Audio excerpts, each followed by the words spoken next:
Welcome to the third installment of the Ted Kuykendall series, who served aboard the USS Nevada during the attack on Pearl Harbor. In this episode, you're going to hear a little bit more about that, and also about what he did during the war after Pearl Harbor. It was hectic. There's a lot you don't remember. I mean, a lot is just a haze, even to this day. And I know that we were very, very fortunate. I mean, our ship was the only one to get underway, only battleship to get underway. Could you describe what it takes, or what it took, what you guys had to do to get the Nevada underway? She was a turbine-driven ship and had the steam turbines.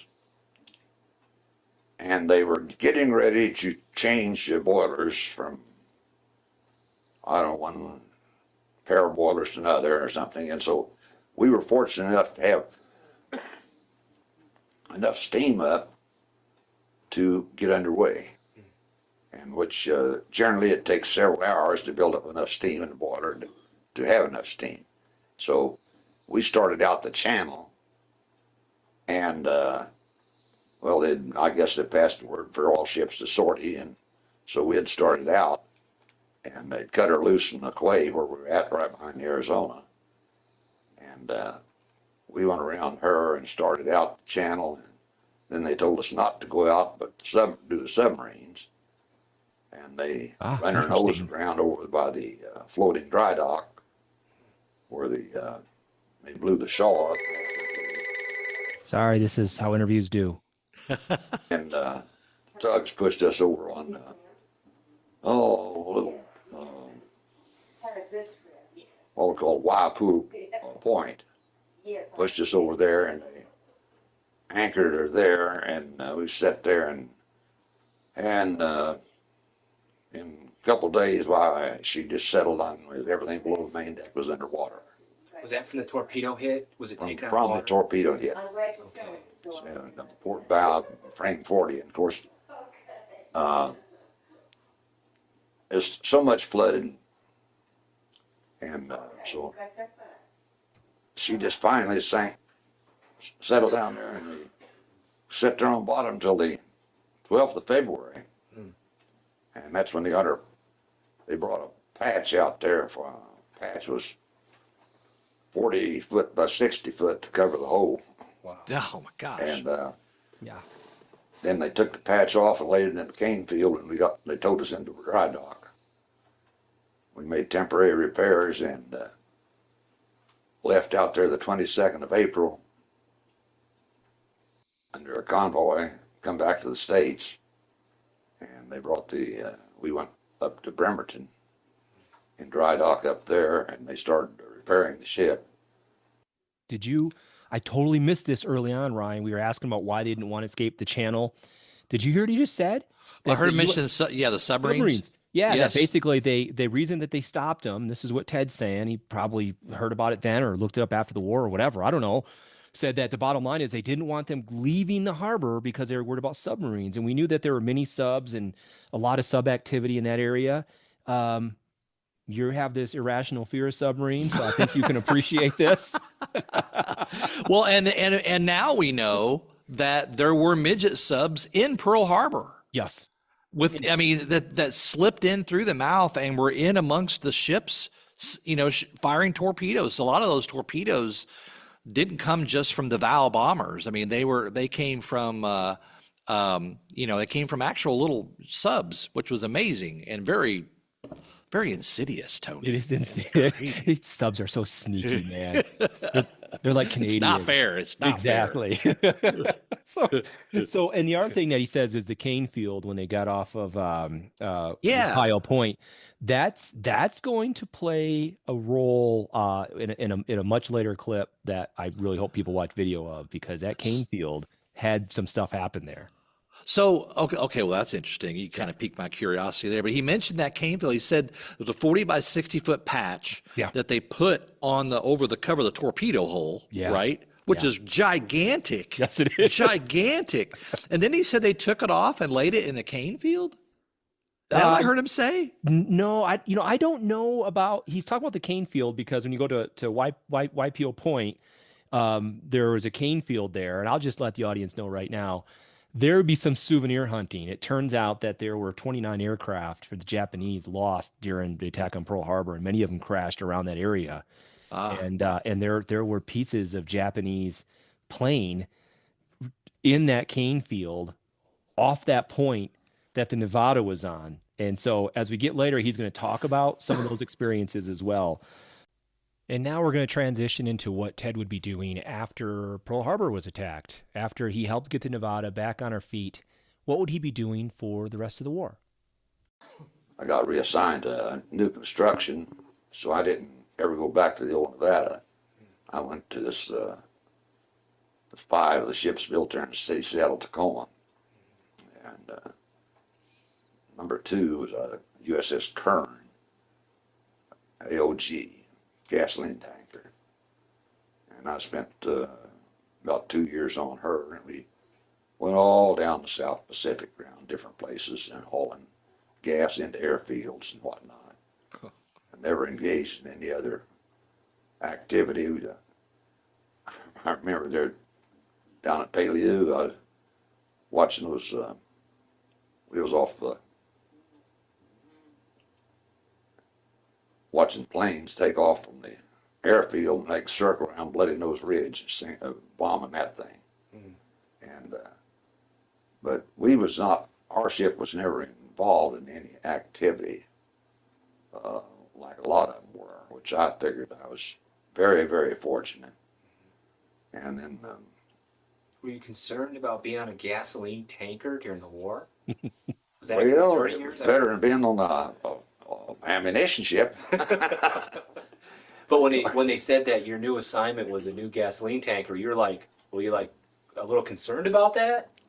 Well, you back then you didn't have much concern or choice. The only thing you do is keep your mouth shut and not volunteer. yeah. So, Here's a story I remember my grandfather telling me very, very vividly.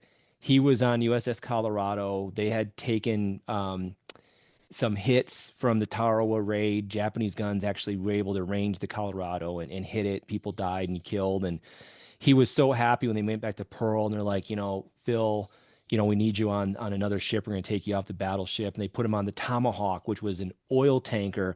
I can still remember my grandpa to this day. I can see it in my mind's eye. God rest his soul. He was sitting in his lazy chair and he looked at me and he put his hands up in the air. He goes, "Can you believe that? They thought it was safer to put me on a floating bomb." He goes, "I would be better off on the battleship." I just want to say, I also love hearing Tony as a young boy interviewing this man because this is 2007 and your voice is a little bit higher, a little more, young sounding. So It's like, weren't you worried about being on a bomb? Because what's funny is, golly, mister. Gee whiz, Grandpa. I kind of felt like I was talking to my grandpa again because Yeah. of some of his experiences, on the Kern, which was a newer ship. It was it actually transferred aviation fuel. We're going to talk more about aviation fuel in a little bit because it's actually a really, really big deal that a lot of people don't know about. But Ryan, go ahead and play the next clip. I think that's where he's going to talk more about that. right after they made the landings and was taking the islands or something, why we'd come in and offload gasoline to the airport or something, or to the airfield. But no, we were not engaged in any activities whatsoever, which there again, I'm very thankful because, The kind of gasoline Yeah. tanker that would have had. Sure. well, all the tools we used on the top side were bronze tools Yeah, because they'll make a spark. Yep. that's a good point. That's right. Have gas, we had 150 octane gas, and you could throw a couple of that stuff up in the air and let them drop. Because that's out in the tropics because it just evaporate. No kidding. Yeah. So, we were fortunate. I mean, before the war was over, I think there was 40 some odd of those AOGs. Oh, really? Yep. What a fleet of them. Start off with Now, would 5. you also refuel the aircraft carriers or just a land base? No, just the land bases. How did you do that? Did you use barrels of gas and No, well, like we there's one place that we pull up, and they had the hose. They'd take a hose and put it on buoys and float it over the beach, and then pump the gas through a regular pipe or hose connector, and float the hose over on the beach, and then connect that up to their storage, you know, and that's. Wow. So they had a little pipeline to the storage tanks, and you just hook it up and just pull it it just pumped it out of there. Pull in there and hook up. It wasn't exactly like pulling up to a dock and offloading. None of those places had docks much. Yeah. Well, how close to the beach do you have to get in order to get the buoy out there and the line? It wasn't too. It was awful shallow draft anyhow, so we didn't have to get up too close. Okay. And You know what amazes me when you think about that? And obviously, I'm just gee whizzing here because they've obviously thought about all this. But you know, if they're, I don't know how far off from land that they are, but you know, it's probably not one continuous hose. I'd be worried about seawater getting in the gas. Yeah. Maybe they have a way to rectify that once they can divide it somehow, or maybe it's not a concern. You know, maybe they've got, as they hook these hoses together and they run it in from the ship to shore, maybe they must be watertight. I don't know. I'm just that kind of those questions pop in my head. You know, It's same here. It's a dirty operation, right? You got a ship line with buoys, you're hooking it up, and it goes in some tank that they put on shore. I'm sure they had some sort of separators or whatnot, but I don't know the logistics behind that. But one of the things, in addition to that he said that really caught my attention, I just wanted to share really quickly with people because it's really important. He talked about the 150 octane aviation fuel.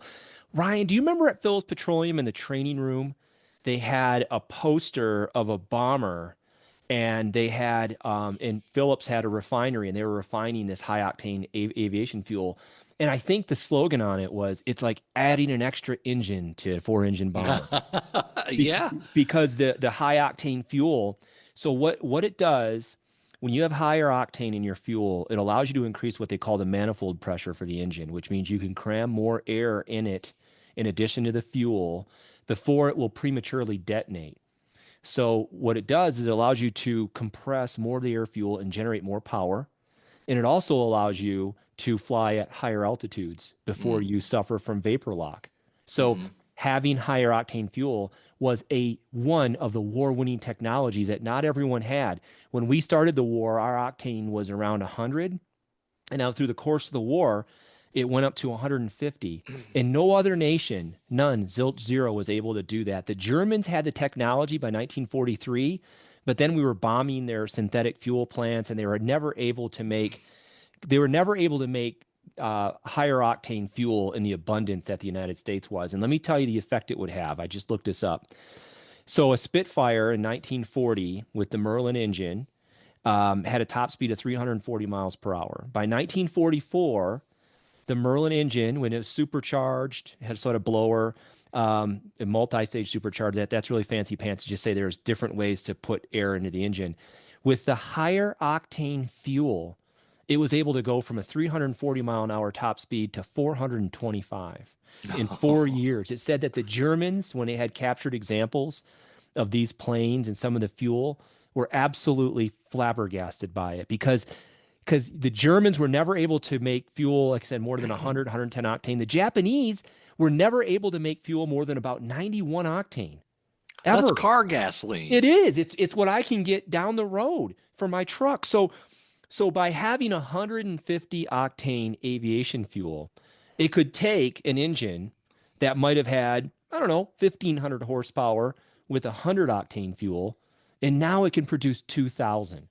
Just by having fuel where you can jack up the manifold pressure from the blowers. It was a huge deal. It allowed us to outperform, as the war went on, every fighter aircraft, every bomber that we faced as the war went on. We got better, faster. We could fly higher than they could. And this is the stuff he was delivering to Peleliu and other places. I had no idea that we got up to 150. If you had asked me, I would have said 100 because that's what I remember. Some of those Phillips 66 aviation signs mentioned 100 octane, Yep. you know? And so, wow. I Yeah. remember thinking to myself, that's not much higher than car gas, No, you but know? back then it was because octane rating was much, much lower. So 100 was high octane. And then by True. 1943, 44, 130, 150 octane fuel, the United States was producing just buttloads of it. I mean, we were the number one oil producer in the world back then and are now again, interestingly enough. And so that was a major competitive advantage. So I just wanted to share that with our audience. When he's talking about the aviation gas, he's talking about taking that 115 octane fuel and you could throw a cup of it in the air and it would never hit the ground. It's because it wasn't like your mommy and daddy's gasoline. This was some amazing stuff. And they still produce high octane fuel to this day for high performance aircraft. So we're going to move on. The next clip, he's going to talk more about. So he starts off pre-war in the Navy. He goes on the USS Nevada. Then he goes on the USS Kern, and for about a year or so, he's traveling all over. He's going to Ulithi Atoll, Midway, Eniwetok, Peleliu, delivering gas everywhere for a year and a half.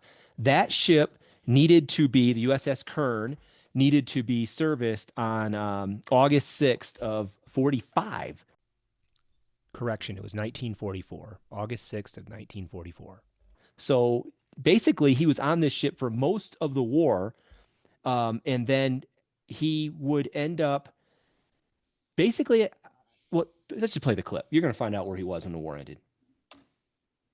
Well, I got reassigned to a new construction, which was APA, and it was being built in Portland. And just before she went in commission, the shipyard burned, so it delayed that for quite a while. Sabotage. And so I was up there in Portland for some time. And in the meantime, when I was down in Frisco,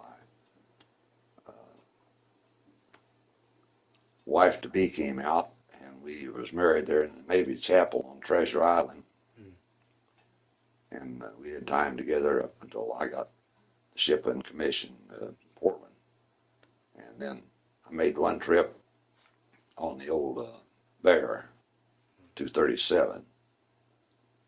And we moved to Yokosuka or Yokosuka or wherever they call it, and picked up troops, brought the troops back to San Francisco. So the war was over at this point? Now, see, the war was over in August, Okay. and this was in October when the ship was commissioned. Okay. And Yeah, so that's just him basically saying he after the Kern, he goes back to the United States.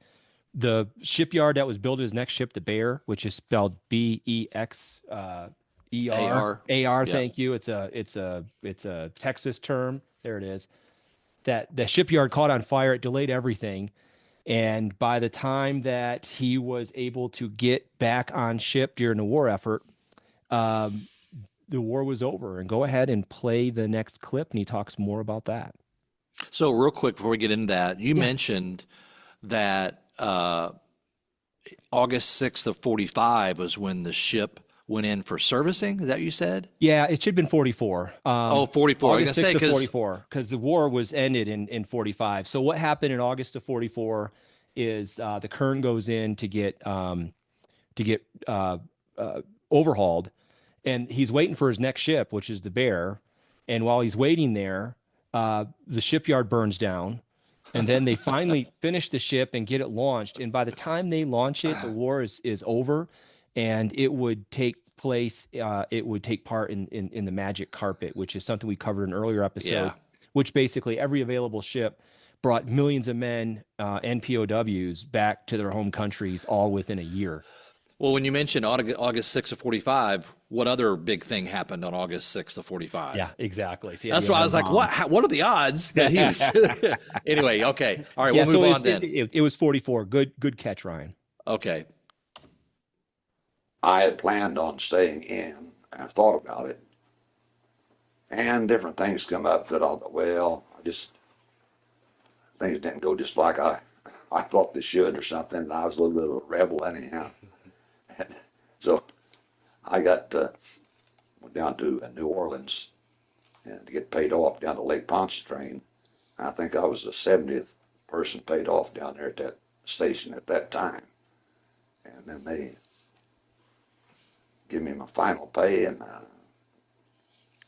came back to Tulsa and started looking for a job here.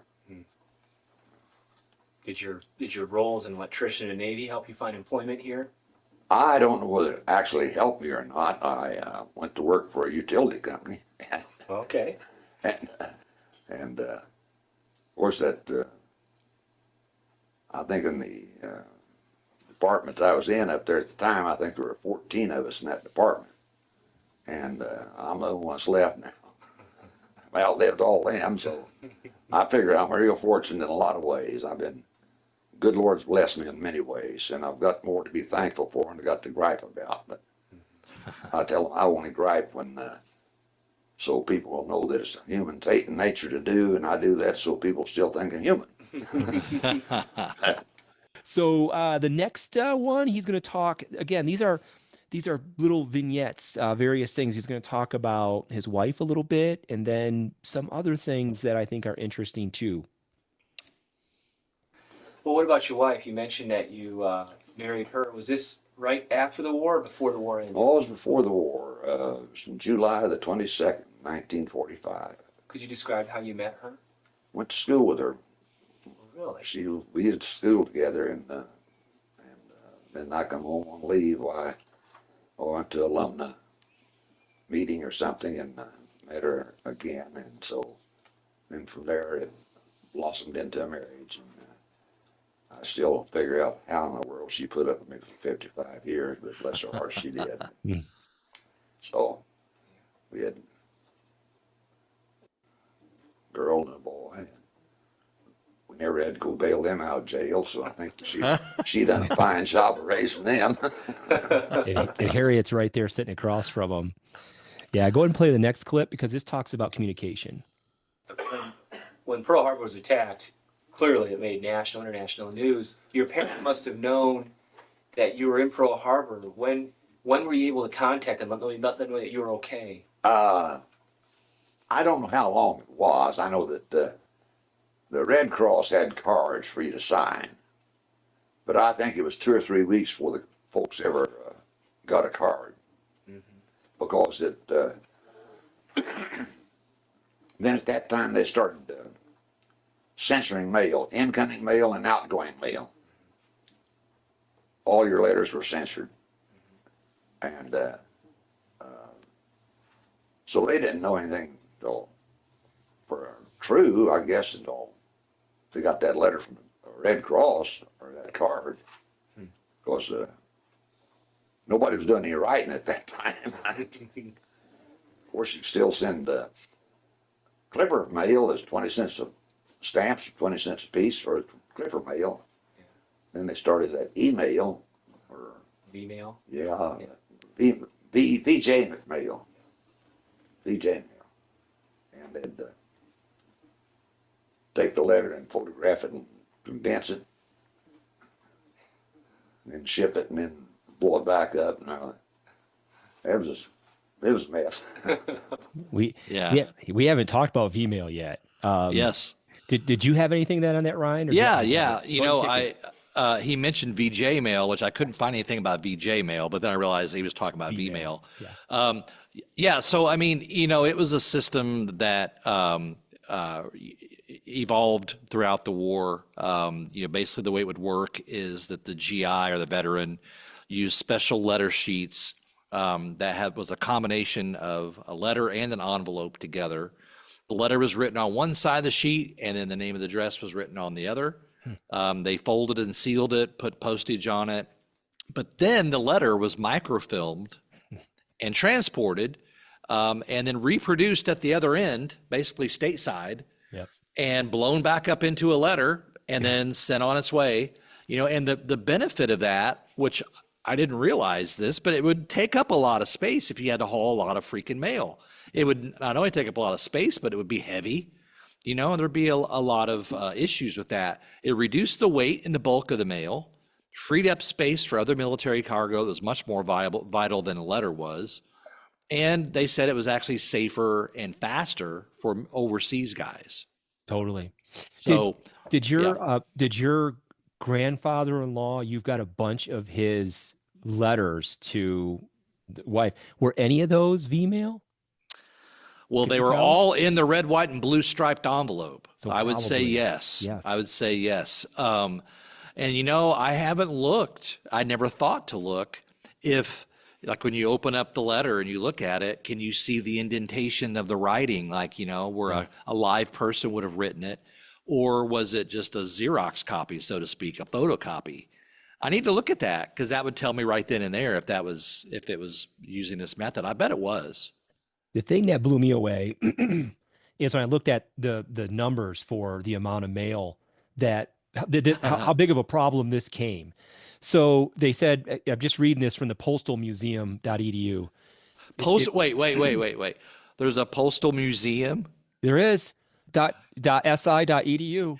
I'm not Really? making Is that it up. now? Wait, I think this is something Doge may need to look at. Oh, Okay. yeah, I better print this off before they shut this website down. You might need to do that.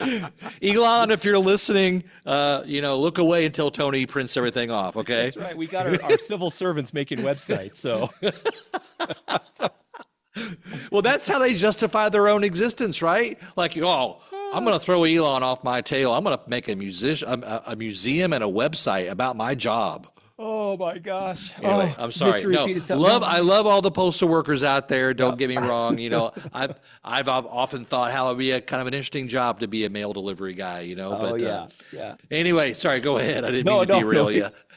So at any rate, what it reads here, and I quote, says, following the December 7th, 1941 attack on Pearl Harbor, the United States declared war on Japan and entered the largest full-scale war in history. And as it raged on, the countries divided between the Allied and Axis powers. In the days before email, cell phones, and text messaging, letters served as a vital link between loved ones and friends.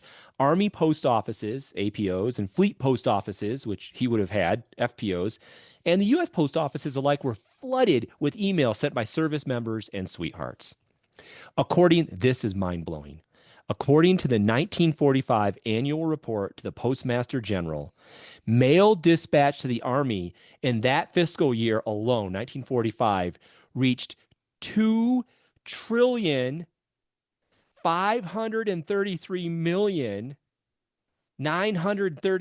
2,533,938,330 pieces of mail. 2.5 trillion pieces of mail. Oh my gosh. Trillion in 1945 alone. And that compares with the previous year's total, 1944, of a meager 1.482 trillion of the fiscal year 44. 1943, it was down to 170 million. What I'm saying is, as the war went on, you went from, in 1943, 500 million to 1.5 trillion to 2.5 trillion pieces of mail. There was no way they were going to be able to haul 2.5 trillion letters across the globe. And that's why taking a picture of it and then sending the picture overseas saved tons of space. You'd need a dedicated fleet to hauling that much mail around. Unbelievable. Dude, when I looked this up, I had to look closely at where the commas were. It's like, is that a trillion? Trillion? That's a trillion. That's a trillion. I think at that point, if we didn't have the ability to do the microfilming of it, you would just say, all right, sorry guys, no more letters home. You'd have to ration it. You'd have to say something like, one letter per person per week or something like that. Right.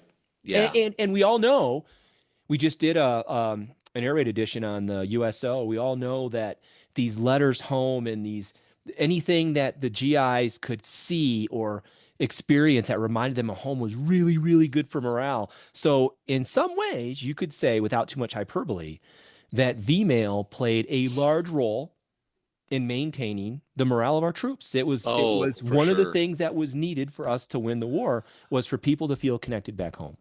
I mean, think about that. If you're on the front lines sleeping in a foxhole and when you finally get that letter from your sweetheart, I mean, that is a breath of fresh air, and everything melts away for a bit. Think about it if it was the other way around and you weren't allowed to contact your wife or your girlfriend for the entire time you're in the military.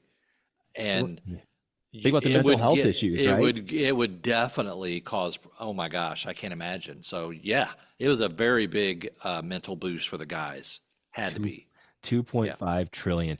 I wonder how many letters are, because of with email and text and all that, I wonder how many letters we handle now in 2025. I bet you it's not 2.5 trillion a year. Probably not. You're probably right. I need to look that up. Okay, we're going to play the next two back-to-back, clips 15 and 16 Rhino, and it talks about where he was when the war ended and some of the things he saw along the way. Well, we hope you enjoyed this third installment, and you're going to want to stick around for the final, the fourth installment, when Ted breaks out his box of souvenirs and shares some really amazing historical stuff that he brought back from Pearl Harbor. Check it out.